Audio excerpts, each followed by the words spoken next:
नमो नारायण। आप सभी छोटे बड़े मित्रों को मेरी राम राम। स्वागत है आपका एक बार फिर से हमारे YouTube चैनल में। आज मैं लेकर आया हूँ आपके लिए कामिका एकादशी व्रत कथा। यह एकादशी व्रत कथा भगवान विष्णु को समर्पित है।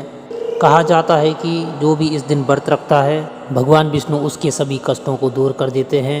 इसके साथ ही इस दिन व्रत रखने से मनुष्य की सारी मनोकामनाएं पूरी हो जाती है। शास्त्रों के अनुसार माना जाता है कि इस दिन भगवान विष्णु की पूजा पाठ करनी चाहिए। कामिका एकादशी के दिन स्नान और दान दोनों का प्रवधान है। कहा जाता है कि कामिका एकादशी व्रत से जो फल प्राप्त मिलता है वो अश्वमेघ यज्ञ के बराबर का होता है। कामिका एकादशी तिथि पर सबसे पहले स्नान करें। स्नान के बाद भगवान विष्णु की पूजा प्रारंभ करें। प्रभु को फल फूल तिल दूध पंचामृत आदि निवेदित करें। आठों पहर निर्जल रहकर भगवान विष्णु का नाम स्मरण करके भजन संकीर्तन करें। इस दिन ब्राह्मण भोज एवं दान दक्षिणा का विशेष महत्व है, अतः ब्राह्मण को भोजन करवाकर दान दक्षिणा सहित विदा करके पश्चात ही भोजन ग्रहण करें। आगे बढ़ते हैं कामिका एकादशी व्रत कथा की ओर। महाभारत काल में एक समय कुंती पुत्र धर्मराज युधिष्ठिर ने भगवान श्री कृष्ण से कहा कि हे भगवान, कृपा करके मुझे श्रावण मास की कृष्ण पक्ष की एकादशी का नाम और महत्व बताइए। भगवान श्री कृष्ण ने कहा, हे युधिष्ठिर, इस एकादशी की कथा एक समय स्वयं ब्रह्मा जी भी देवऋषि नारद जी से कह चुके हैं, अतः मैं भी तुमसे वही कहता हूँ। नारद जी ने ब्रह्मा जी से श्रावण मास की कृष्ण पक्ष की एकादशी की कथा सुनने की इच्छा जताई थी। इस एकादशी का नाम विधि और महत्व जानना चाहा। ब्रह्मा जी ने कहा, हे नारद, श्रावण मास की कृष्ण पक्ष की एकादशी का नाम कामिका एकादशी है।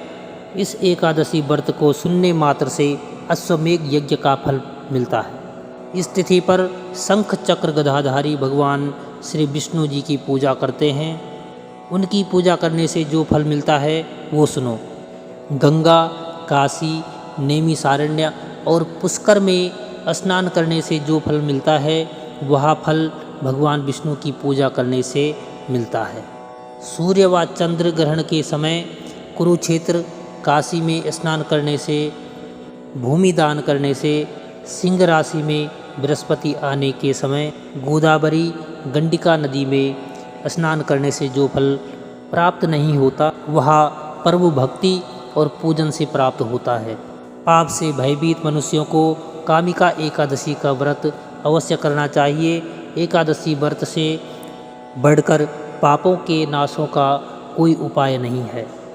स्वयं प्रभु ने कहा है कि एकादशी व्रत से कोई भी जीव कुयोनियों में जन्म नहीं लेता।